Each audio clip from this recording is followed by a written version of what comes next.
ओम शांति। ओम शांति। आज की तारीख है 2 अप्रैल 2021। साकार महावाक्य। बाबा कहते मीठे बच्चे, ज्ञान सागर बाप आए हैं तुम बच्चों के सम्मुख ज्ञान डांस करने। बाबा कहते मीठे बच्चे, ज्ञान सागर बाप आए हैं तुम बच्चों के सम्मुख ज्ञान डांस कर। तुम होशियार सर्विसेबल बनो तो ज्ञान की डांस भी अच्छी हो। तुम होशियार सर्विसेबल बनो तो ज्ञान की डांस भी अच्छी हो। ज्ञान सागर बाप है, ज्ञान डांस करने आए हैं, पर किन के सामने ज्ञान डांस अच्छी होती है? जो होशियार बच्चे होते हैं, सर्विसेबल बच्चे होते हैं, उनके सामने ज्ञान डांस अच्छी होती है, सबके सामने नहीं होती है। जो होशियार सर्विसेबल बच्चे होते हैं तो ज्ञान की डांस भी अच्छी हो। आज का प्रश्न, संगम युग पर तुम बच्चे अपने में कौन सी हॉबी डालते हो, माना आदत डालते हो? संगम युग पर तुम बच्चे अपने में कौन सी हॉबी डालते हो, माना आदत डालते हो? अपने अंदर कौन सी आदत डालते हो? उत्तर, याद में रहने की। याद में रहने की, यही है रूहानी हॉबी। यही है रूहानी हॉबी। इस हॉबी के साथ साथ तुम्हें दिव्य और अलौकिक कर्म भी करने हैं। इस हॉबी के साथ साथ तुम्हें दिव्य और अलौकिक कर्म भी करने हैं। तुम हो ब्राह्मण, तुम्हें सबको सच्ची सच्ची कथा जरूर सुनानी है। तुम्हें सबको सच्ची सच्ची कथा जरूर सुनानी है। सर्विस की भी तुम बच्चों में हॉबी होनी चाहिए। सर्विस की भी तुम बच्चों में हॉबी होनी चाहिए। तो संगम युग पर तुम बच्चे अपने में कौन सी हॉबी, माना आदत डालते हो? उत्तर, याद में रहने की। यही है रूहानी हॉबी। इस हॉबी के साथ साथ तुम्हें दिव्य और अलौकिक कर्म भी करने हैं। दिव्य और अलौकिक कर्म भी करने हैं। तुम हो ब्राह्मण, तुम्हें सबको सच्ची सच्ची कथा जरूर सुनानी है। सर्विस की भी तुम बच्चों में हॉबी होनी चाहिए। ओके, आज का गीत है, धीरज धर मनुआ सुख के दिन आए किया है। ओम शांति।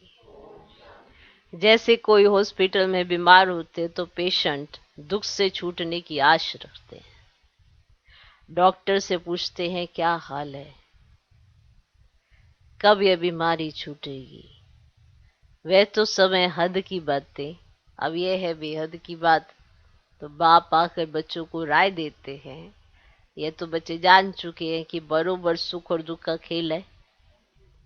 यूं तो तुम बच्चों को सत्युग में जाने से भी जास्ती फायदा यहाँ है, क्योंकि जानते हो कि इस समय हम ईश्वरीय गोद में हैं, ईश्वरीय औलाद हैं। इस समय हमारी बहुत ऊंच से ऊंच गुप्त महिमा है। मनुष्य मात्र बाप को शिव, ईश्वर, भगवान भी कहते, परंतु जानते नहीं है, बुलाते रहते हैं। ड्रामानुसार ही ऐसा हुआ है। ज्ञान और अज्ञान, दिन और रात, गाते भी आते हैं, परंतु तमो प्रधान बुद्धि ऐसे बन गए जो अपने को तमो प्रधान समझते ही नहीं है। किसकी तकदीर में बाप का वर्षा हो तब तो बुद्धि में बैठ सके। बच्चे जानते हैं कि हम बिल्कुल ही घोर अंधियारे में हैं। अब बाप आया है तो कितना सोजरा मिला है। बाप जो नॉलेज समझाते हैं वे कोई भी वेद शास्त्र ग्रंथ आदि में नहीं है। ये जो नॉलेज आपको मिल रही है, ना तो ये कहीं वेद मिलेगी, ना शास्त्र में मिलेगी, ना किसी ग्रंथ में मिलेगी, नहीं मिलेगी। वे भी बाप सिद्ध कर बताते हैं, तुम बच्चों को रचता और रचना के आदि मध्य अंत की रोशनी देता हूं। वह फिर प्रायलोप हो जाती है। मेरे बिगर फिर किसको ज्ञान मिल ना सके, फिर यह ज्ञान प्रायलोप हो जाता है। समझ में आता है कि कलयुग पास्ट हुआ, फिर 5000 वर्ष के बाद रिपीट होगा। अब यह है नई बात, या तो शास्त्रों में है ही नहीं। समझ आता है कि ऐसा होगा, परंतु नई नई बातें तो ये कहीं और नहीं सुनने को मिलेंगी। तो बाप जो ये नॉलेज सभी को एक जैसी पढ़ाते हैं, बाप तो ये तो मानते हो ना, बाप तो ये नॉलेज सबको एक जैसी पढ़ाते हैं, परंतु धारणा में नंबरवार है, परंतु धारणा में नंबरवार है। कोई अच्छे सर्विसेबल बच्चे आते हैं तो बाबा का डांस भी ऐसा चलता है। डांसिंग गर्ल सुना, डांसिंग गर्ल के आगे देखने वाले बहुत शौकीन होते हैं ना, तो वह भी खुशी से बहुत अच्छा डांस करती है। थोड़े बैठे होंगे तो कोमल रीति से थोड़ा डांस करेगी। वाह वाह करने वाले बहुत होंगे तो उनको भी उल्लास बढ़ेगा। तो यहां भी ऐसे है। माना बाबा चाहते हैं ऐसे सर्विसेबल होशियार बच्चे मेरे सम्मुख बैठे जो मेरी ज्ञान डांस हो ना, ऐसे ऐसे पॉइंट्स निकले। तो जब ऐसे बच्चे बैठते हैं तो बाबा के साथ ऐसे ही होता है। तो बाबा बता रहे कि जैसे एक डांसिंग गर्ल होती है, कोई उसको उसका उत्साह बढ़ाता है, बहुत शौकीन होते हैं तो उसका उमंग उत्साह बढ़ जाता है, वो बहुत अच्छा डांस करती है। वरना ऐसे ही कॉमन सा करके चली जाएगी। समझा? थोड़ा सा डांस करेगी कॉमन सा। हाँ, अब वाह वाह करने वाले बहुत होंगे तो उसका भी उल्लास बढ़ेगा। तो यहाँ भी ऐसे है। बात समझ आई कुछ? तो जब बाबा के सामने ऐसे बच्चे बैठते हैं तो बाबा को भी नशा चढ़ता है। जो ऐसे ज्ञान को मनन चिंतन करते हैं, जो ज्ञान की डांस करते हैं, तो बाप को भी ज्ञान डांस होती है। मुरली सब बच्चे सुनते हैं, लेकिन सम्मुख सुनने की बात और है ना। ये भी दिखाते हैं कि कृष्ण डांस करता था। डांस कोई वह नहीं, वास्तव में ये है ज्ञान की डांस। शिव बाबा खुद बताते हैं कि मैं ज्ञान की डांस करने आता हूं, मैं ज्ञान का सागर हूं। तो अच्छी अच्छी पॉइंट्स निकलती हैं। यह है ज्ञान की मुरली, काठ की मुरली नहीं है। पतित पावन बाप आकर सहज राजयोग सिखलाएंगे या लकड़ी की मुरली बजाएंगे, है ना। ये किसके ख्याल में ही नहीं होगा कि बाप आकर ऐसे राजयोग सिखाते हैं। अभी तुम जानते हो बाकी कोई भी मनुष्य मात्र को ये बुद्धि में आ ही ना सके। आने वालों में भी नंबरवार पद पाते हैं। जैसे कल्प पहले किया है वैसे ही पुरुषार्थ करते रहते हैं। तुम जानते हो कि कल्प पहले मुआफिक बाप आते हैं, आकर बच्चों को सब राज खोल कर बताते हैं। तो कहते हैं कि मैं भी बंधन में बांधा हुआ हूं। हर एक इस ड्रामा के बंधन में बंधा हुआ है। जो कुछ सत्युग में हुआ था वही फिर होगा। कितनी अनेक प्रकार की योनियां हैं। अब सत्युग में इतनी योनियां थोड़ी ही होंगी, वहां तो थोड़ी वैरायटी होती है, फिर वृद्धि को पाते रहते हैं। अब जैसे धर्म भी बढ़ते जाते हैं ना। अब सत्युग में तो थे ही नहीं, अब जो सत्युग में थे वह फिर सत्युग में ही देखेंगे। अब सत्युग में कोई भी छी गंद करने वाली चीज हो ही ना सके। उन देवी देवताओं को तो कहते ही है भगवान भगवती, और कोई खंड में कभी भी किसको गॉड गॉडेज कह ही नहीं सकते। किसी और खंड में ऐसा गॉड गॉडेज किसी को कह ही नहीं सकते। वह देवताएं जरूर हेवन में राज्य करते थे, उनका देखो गायन कितना है। तुम बच्चों को अभी धीरज आ गया है? तुम जानते हो हमारा मर्तबा कितना ऊंच है व कम है। हम इतने मार्क्स से पास होंगे, हर एक अपने को समझ तो सकते हैं ना कि फलाना अच्छी सर्विस कर रहा है। हाँ, चलते चलते तूफान भी आ जाते हैं। बाप तो कहते हैं कि बच्चों को कोई भी ग्रहचारी तूफान आदि ना आए। माया अच्छे अच्छे बच्चों को भी गिरा देती है। तो बाप धीरज देते रहते, बाकी थोड़ा समय है, तुमको सर्विस भी करनी है, स्थापना हो गई फिर तो जाना ही है, इसमें एक सेकंड भी आगे पीछे नहीं हो सकता। ये राज बच्चे ही समझ सकते हैं, हम ड्रामा के एक्टर्स हैं, इसमें हमारा मुख्य पार्ट है। अब भारत पर ही हार और जीत का खेल बना हुआ है। अब भारत ही पावन था, कितनी पीस प्योरिटी थी। ये कल की ही बात है, कल हमने ही पार्ट बजाया था, 5000 वर्ष का पार्ट सारानंद हुआ है, हम चक्र लगा कर आए हैं। अब फिर बाबा से योग लगाते हैं, तो इससे ही तो खाद निकलती है ना। तो बाप याद आएगा तो वर्षा भी जरूर याद आएगा। तो पहले पहले अदब को जानना है। बाप कहते तो मेरे को जानने से मेरे द्वारा सब कुछ जान जाएंगे।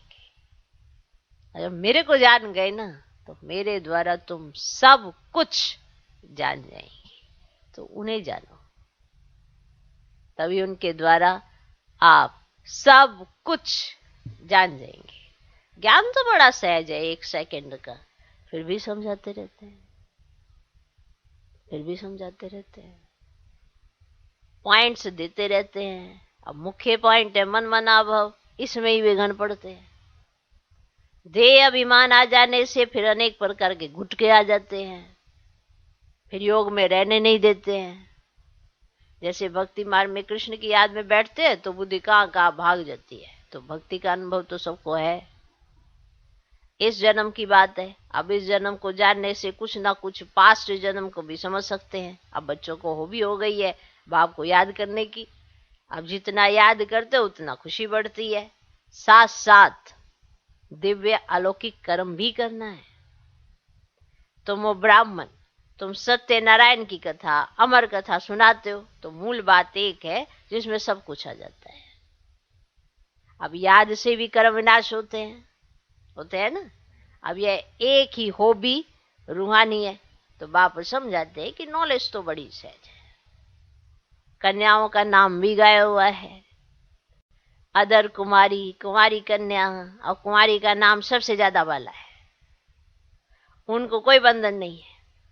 मैं पति तो भिखारी बना देते, ये बाप तो स्वर्ग में ले जाने के लिए श्रृंगारते हैं, स्वीट सागर में ले जाते हैं। तो बाप कहते इस पुरानी दुनिया को और पुरानी देश सही तो बिल्कुल भूल जाओ। भूल जाओ, क्या भूलना है क्या याद रखना है ये भी पता होना चाहिए ना। बाप का कहना भूल जाते और बाकी सब बातें बुद्धि में रखते तो क्या बनेंगे? ना यहाँ सुख पाएंगे ना वहां सुख पाएंगे। अब यहाँ ही सुख नहीं देखा तो वहां कैसे सुख देखेंगे? बाप का कहना मानेंगे तो सुख फील करेंगे ना। तो बाप कहते इस पुरानी दुनिया को, पुरानी देश सहित बिल्कुल भूल जाओ। आत्मा कहती हमने तो 84 जन्म पूरे किए हैं, अब फिर हम बाप से पूरा वर्षा लेंगे। हिम्मत रखते हैं, फिर भी माया से लड़ाई तो है ना। आगे तो ये बाबा है, माया के तूफान जास्ती इनके पास आते हैं। वो जाकर पूछते कि बाबा हमको यह होता है। बाबा बताते कि बच्चे हाँ ये तूफान तो जरूर आएंगे, तो पहले तो मेरे पास आते हैं, अंत में सब कर्मातीत अवस्था को पा लेंगे। अब ये कोई नई बात नहीं है, अब कल्प पहले भी हुआ था, ड्रामा में पार्ट बजाया, अब फिर वापस घर जाते हैं। तो बच्चे जानते हैं ये पुरानी दुनिया नरक है। अब कहते भी है कि ये लक्ष्मी नारायण क्षीर सागर में रहते थे, अब इन्हों के मंदिर कितने अच्छे अच्छे बनाते हैं। अब पहले पहले मंदिर बनाया होगा तो क्षीर का ही तालाब बनाकर विष्णु की मूर्ति को बिठाया होगा। अब क्षीर सागर का है तो क्षीर माना दूध, तो पहले तो दूध का ही तालाब बनाया होगा, फिर उनकी मूर्ति को बिठाया होगा। और अभी तो बहुत अच्छे अच्छे चित्र बनाकर पूजा करते रहते हैं। उस समय तो बहुत सस्ताई थी, बाबा का सब देखा हुआ है। बरोबर ये भारत कितना पवित्र क्षीर का सागर था, दूध घी की जैसे नदियां थी। अब ये तो महिमा दे दी है ना, माना ऐसे जिस घर में बहुत होता है, अकिचार होता है, क्वांटिटी ऐसे गिनी नहीं जाती है ना, तो कहते हैं यहाँ तो नदियां बहती हैं। तो पहले तो बहुत सस्ताई थी, तो ये एक महिमा है कि घी दूध की जैसे नदियां थी। और ये महिमा का मतलब कि एक मान दिया उसको कि ऐसे इतना इतना होता है, अरे यहाँ तो नदियां बह रही हैं, ऐसे कहने में आता है ना। तो स्वर्ग का नाम लेते ही मुख पानी होता है। तुम बच्चों को अब ज्ञान का तीसरा नेत्र मिला है, तो बुद्धि में समझ आई है, बुद्धि चली जाती है अपने घर, फिर स्वर्ग में आएंगे, वहां सब कुछ नया ही नया होगा। बाबा श्री नारायण की मूर्ति देख बहुत खुश होता था, बहुत प्यार से रखता था। यह नहीं समझता था कि हम ही ये बनूंगा। अब यह ज्ञान तो अब बाबा से मिला है ना, कि तुमको ब्रह्मांड और सृष्टि चक्र के आदि मध्य अंत का ज्ञान है। अब जानते हो कि हम कैसे चक्कर लगाएंगे, जानते हो। बाबा हमको राजयोग सिखला रहे हैं। तुम बच्चों को तो बहुत खुशी होनी चाहिए। बाकी थोड़ा समय है, शरीर को कुछ ना कुछ तो होता रहता है। अब ये तुम्हारा अंतिम जन्म है, अब तुम्हारे सुख के दिन आते हैं ड्रामा प्लान अनुसार। देखते हो कि विनाश सामने खड़ा है, तुमको तीसरा नेत्र मिला है, मूल वतन, सूक्ष्म वतन, स्थूल वतन को अच्छी रीति जानते हो। यह स्वदर्शन चक्र तुम्हारी बुद्धि में फिरता रहता है, फिरता रहता है, फिरता रहता है। खुशी होती है। अब इस समय हमको वेद का बाप टीचर बन पढ़ाते हैं, परंतु नई बात होने के कारण ना घड़ी घड़ी भूल जाते हैं। अब नहीं तो बाबा कहने से ही खुशी का पारा चढ़ जाना चाहिए। राम तीरथ श्री कृष्ण का भक्त था, तो कृष्ण के दर्शन के लिए कितना करते थे, और उसको साक्षात्कार हुआ और खुशी हो गई, परंतु उससे क्या हुआ, मिला तो कुछ भी नहीं। अब यहाँ तो तुम बच्चों को खुशी भी है, क्योंकि जानते हो 21 जन्मों के लिए हम इतना उच्च पद पाते हैं।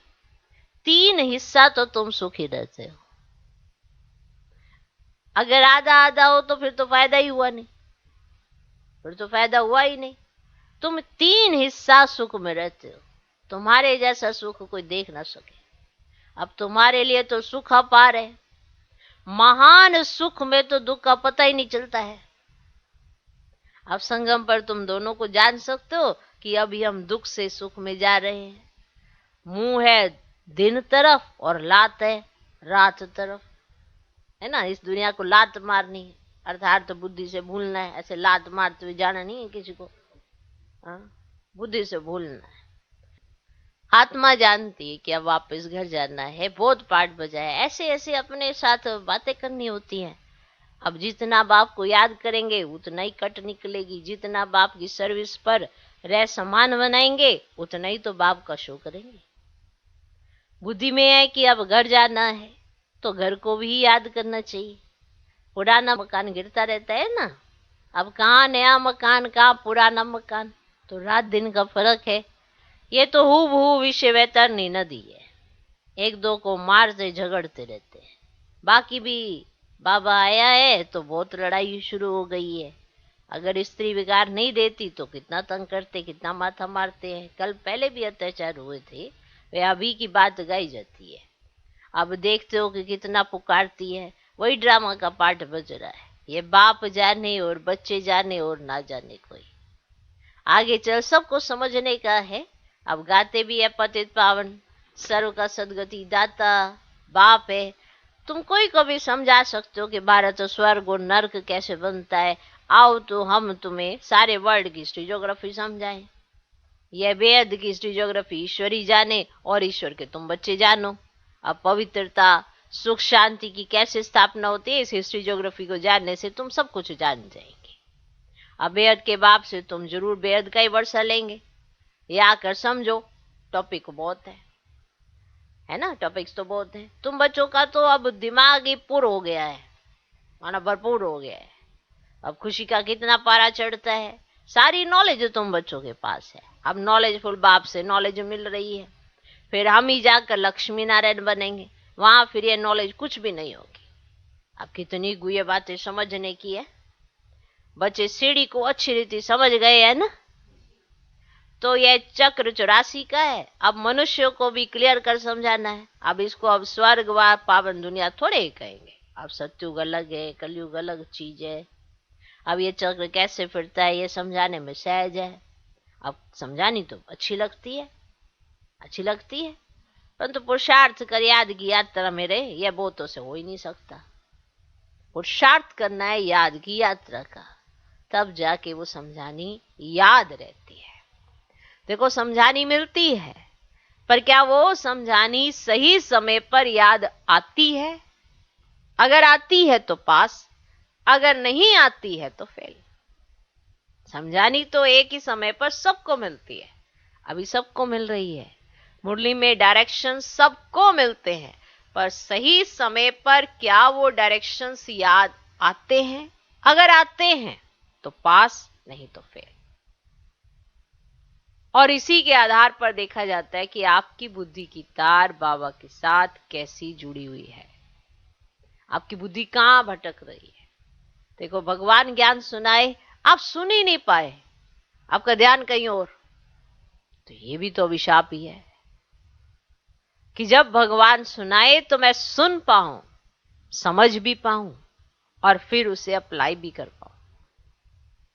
सुना, बड़ा अच्छा लगा, लेकिन अच्छा तो तब लगेगा जब वो यूज करोगे, तब भगवान को अच्छा लगेगा।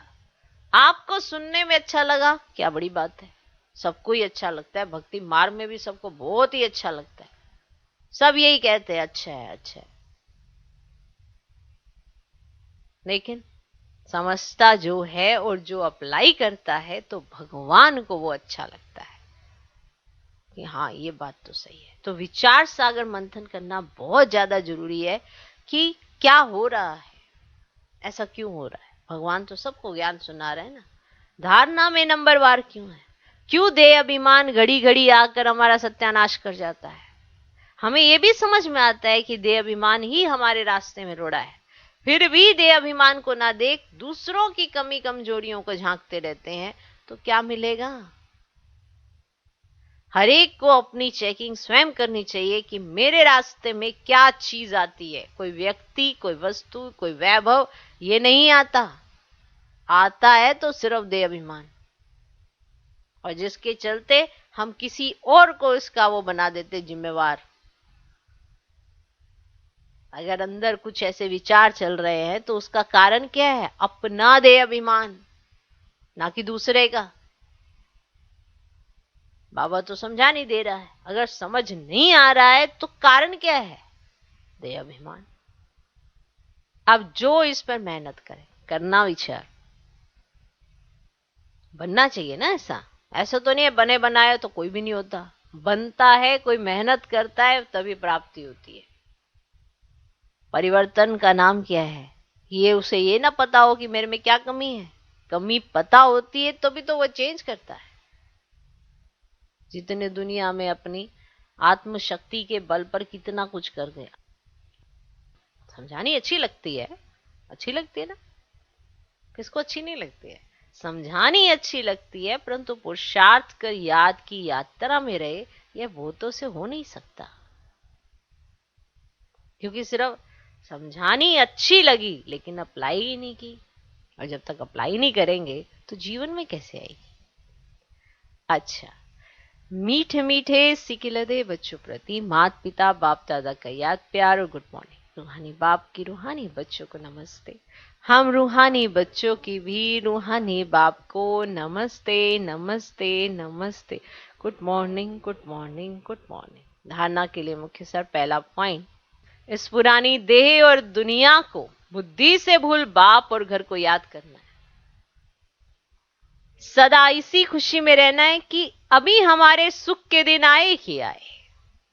पर यह भी याद रखना, बाबा ने कहा यहां से जास्ती सुख वहां नहीं है, क्योंकि यहां ईश्वरीय गोद है।